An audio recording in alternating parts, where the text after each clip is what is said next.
जी अस्सलाम वालेकुम dear students. जी बच्चों, आज हम करने वाले हैं क्लास 12 की मैथ चैप्टर बच्चे आपका 1 और एक्सरसाइज बच्चे आपके 1.3 और उसका क्वेश्चन नंबर बच्चे आपके पास 3 है। 3 क्वेश्चन है। तो देख रहे सारा बच्चों को क्या पूछे कि ज़रबी हासिल मालूम करें। तो बच्चों ज़रबी हासिल मालूम करने का मतलब है कि आपने कालमों को आपस में मल्टीप्लाई करना है, यानी कालमों को आपने ज़रब देना है। तो बच्चों आज आपके सामने चार जो लिखे हैं, तो आप जो कालमों की ज़रब के बारे में पढ़ेंगे। तो बच्चों याद रख लें तो कि कालमों को लेफ्ट टू राइट मल्टीप्लाई किया जाता है। लेफ्ट साइड वाले कालम को राइट साइड वाले कालम से हम मल्टीप्लाई करते हैं।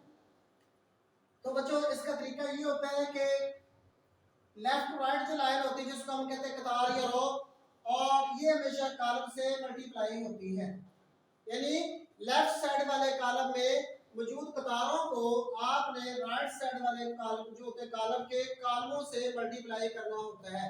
इस रो का पहला रुकन जो होगा, पहले कालम के रो का पहला रुकन दूसरे कालम के पहले रुकन से मल्टीप्लाई आपने करना है।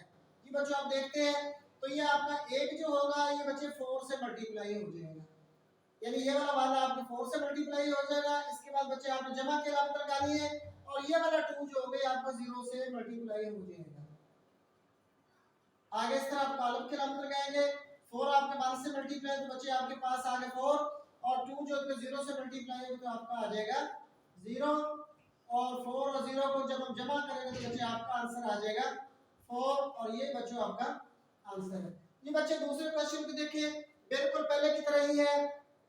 आपने पहले कॉलम की रो को लेना है, ठीक है जी, और उसको दूसरे कॉलम की, चूंकि इसमें एक ही कॉलम है, एक ही रो और एक ही कॉलम है, तो बड़ा आसान है कि आपने रो के पहले रुकन को कॉलम के पहले रुकन से मल्टीप्लाई करना है। 1 को मल्टीप्लाई कर देंगे 5 से, इसके बाद बच्चों आपने प्लस की ही अलामत लगानी है, रूल है, और 2 को आपने मल्टीप्लाई कर देना है 4 से, 2 into 4।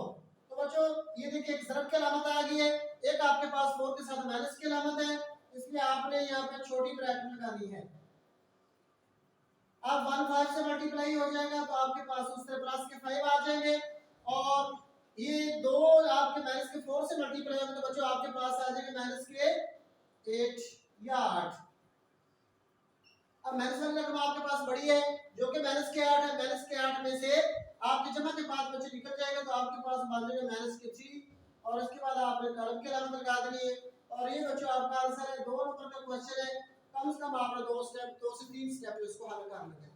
ये बच्चे आप जो नंबर 3 की तरफ चलते हैं, रो को आपने लेना है और इसको कॉलम से आपने मल्टीप्लाई कर देना है। पहला रुकन रो का कॉलम के पहले रुकन से मल्टीप्लाई हो जाएगा, 3 into 4 कॉलम की अलामत है। इसके बाद आपने हमेशा प्लस की अलामत ही लगानी है, और इस रो का पहला रुकन 0 है और कॉलम का पहला रुकन भी आखिरी रुकन 0 है, तो 0 0 से मल्टीप्लाई हो जाएगा, और माइनस के 3 या 4 से मल्टीप्लाई हो जाए तो आपके बच्चे आ जाए माइनस के 12, और 0 0 से मल्टीप्लाई तो आपका आ जाएगा 0, माइनस के 12 है प्लस का 0 है, तो आपका आंसर हो जाएगा वो माइनस के 12 आ जाएगा, क्योंकि 0 जो होता है चाहे जमा हो या मनफी हो इससे कोई फर्क नहीं पड़ता। तो इस तरह बच्चे आपने इसकी रो को लेना है और कॉलम के हर रुकन से मल्टीप्लाई करना है। पहले रुकन को पहले रुकन से मल्टीप्लाई करना है। ये रो का पहला रुकन आपके पास है 6, और इसको अपने कॉलम के पहले रुकन से मल्टीप्लाई कर देना है जो कि आपके पास है बच्चे 4, और इस तरह आगे प्लस की अलामत ये आपने लगानी है। ये आपका रो का दूसरा रुकन 0 है, और दूसरे कॉलम में कॉलम का दूसरा रुकन जो भी आपका 0, तो 0 0 से मल्टीप्लाई हो जाएगा। 6 जब 4 से मल्टीप्लाई तो आपके पास आ जाएगा 24, और प्लस आपके पास आ जाएगा 0, 0 0 से मल्टीप्लाई हो जाएगा। अब 0 को जब 24 में जब जो जमा करेंगे तो बच्चे आपका आंसर आ जाएगा 24, क्योंकि 0 जमा हो या माइनस हो इससे कोई फर्क नहीं पड़ता बच्चों, ये आपका आंसर है। जी बच्चों अब हम इसके चलते हैं क्वेश्चन नंबर 5। इसका क्वेश्चन नंबर 3 का जो आपका है जी बच्चे 5, इसको आप बच्चे अच्छी तरह देख रहे हैं। ये लेंथी है 1 2 -3 0 6 है, माइनस का 1 है, और ये आपके आगे कारक की अलामत है, और इनको बच्चे आपने मल्टीप्लाई करना है 4 5 0 और माइनस के 4 से। ये बच्चों इसको अच्छी तरह देखना है। अगर चीज ज्यादा पेपर में 2 नंबर के लिए आते हैं, लेकिन ये भी 2 नंबर का आपके पेपर में अक्सर आया हुआ है।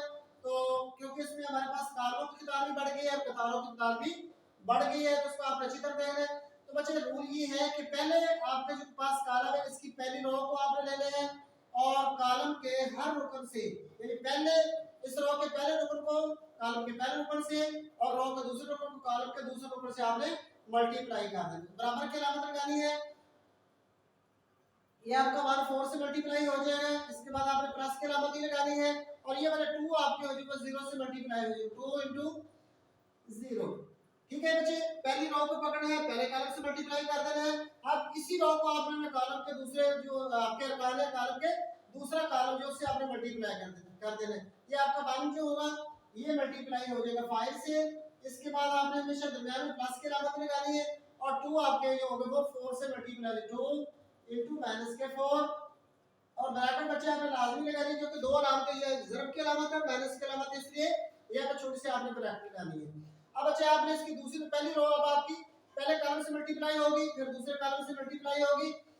अब आपने पहली रो को बस खत्म कर देना, उसकी हासिल ज़रब खत्म हो गई। अब आपने दूसरी रो को पकड़ना है और उसको पहले कॉलम से मल्टीप्लाई कर देना, फिर इसी रो को अगले कॉलम से मल्टीप्लाई कर देना। आपके पास है माइनस के 3 है, दूसरी रो का पहला रो माइनस की 3 है और दूसरे कॉलम का पहला कॉलम जो आपके पास 4 है, ये माइनस की 3 आपके 4 से मल्टीप्लाई हो जाएंगे। इसके बाद प्लस और इस रो का दूसरा रो बच्चे आपका 0 है और ये कॉलम के पहले कॉलम के दूसरे रो से मल्टीप्लाई हो जाएगा, तो 0 आपका मल्टीप्लाई हो जाएगा 0 से।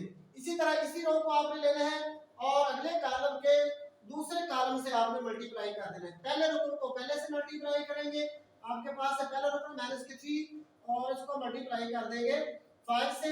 आगे बच्चे आपने प्लस की अलामत लगानी है, ये 0 आपका मल्टीप्लाई हो जाएगा माइनस के 4 से। क्योंकि ज़रब और माइनस की दो अलामतें आ रही है इसलिए आपने यहाँ पर छोटी ब्रैकेट भी लगानी है।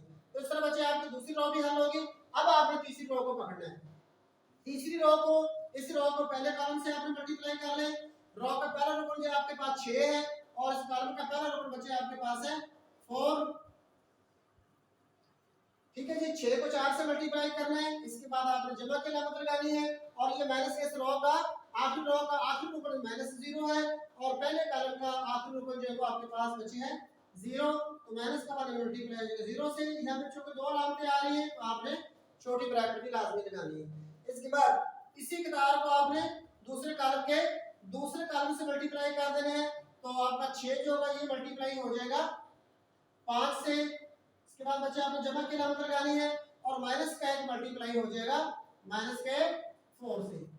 अब चूंकि दो अलामतें आ रही है, छोटी ब्रैकेट भी आपने लगानी है, बढ़िया लगी अलामत आपकी है कॉलम की। ये बच्चे आप इनको मल्टीप्लाई करते हैं, 4 1 से मल्टीप्लाई होगा तो आपके पास आ जाएगा 4 और 2 0 से मल्टीप्लाई हो जाएगा तो आपके पास आ जाएगा 0। इसी तरह माइनस के 3 4 से मल्टीप्लाई तो आपके पास आ जाएगा माइनस के 12 और प्लस 0 0 से मल्टीप्लाई तो बच्चे आपके पास आ जाएगा 0 और 6 4 से मल्टीप्लाई हो तो आपके पास आ जाएगा 24। ये कॉलम की अलामत है और माइनस का 1 0 से मल्टीप्लाई तो बच्चे आपके पास आ जाएगा 0, क्योंकि 0 जिस रकम से मल्टीप्लाई होता है उसको 0 कर देता है। अब 1 मल्टीप्लाई को 5 से, इसको बच्चे थोड़ा सा गैप आप लाजमी देना, अक्सर स्टूडेंट्स को इकट्ठा करके लिख देते तो बच्चों आपका गलत हो जाएगा। 1 को मल्टीप्लाई करें 5 से तो आपके पास 5 आ गया, आगे आपके पास प्लस की अलामत है और 2 मल्टीप्लाई हो जाएगा माइनस के 4 से। तो बच्चे आप माइनस जो होती है किसी भी रकम से ज़रब खाते हैं तो उसकी अलामत बदल देती है। यार रूल ये है कि माइनस जो होती है जितनी आपके पास रकम है उनको काउंट कर ले, अगर उनकी तादाद ताक में है तो आपका जवाब हमेशा मनफी में आएगा। मसलन अगर उनकी दो रकमें आपस में मल्टीप्लाई हो रही है और इसमें मनफी की रकम आपके पास सिर्फ एक ही है और एक चूंकि ताक अदद है इसलिए जवाब आपका मनफी में रहेगा। तो माइनस के 4 जब जो होते प्लस 2 से मल्टीप्लाई हो जाएगा तो आपके पास आ जाएगा माइनस के 8 और इसी तरह इस रकम को बच्चे देखिए माइनस के 3 है और प्लस के आपके पास 5 है, इसमें भी जो होते माइनस वाली रकम आपकी 1 है, इसलिए जवाब मनफी में आएगा।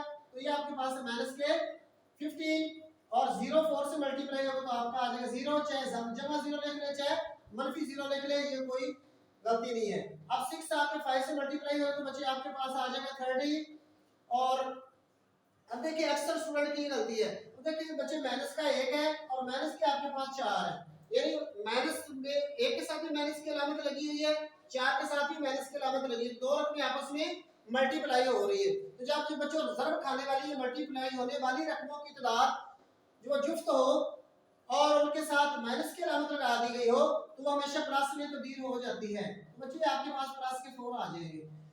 ये अगर माइनस की रकम माइनस से मल्टीप्लाई जमा हो जाती है रूल ये भी ठीक है, लेकिन जब बड़ी बहुत ज्यादा रकमें आ जाती है तो आपने बच्चों रूल ये याद रखना है कि जब ज़र्ब खाने वाली रकमों की तादाद आपकी ताक में हो और उनके साथ मनफी की अलामत लगी हुई हो तो जवाब आपका हमेशा मनफी में आएगा, और जब ज़र्ब खाने वाली रकमों की तादाद आपकी जुफ्त हो और उनके साथ अलामत माइनस की लगी तो जवाब आपका हमेशा जमा में आएगा।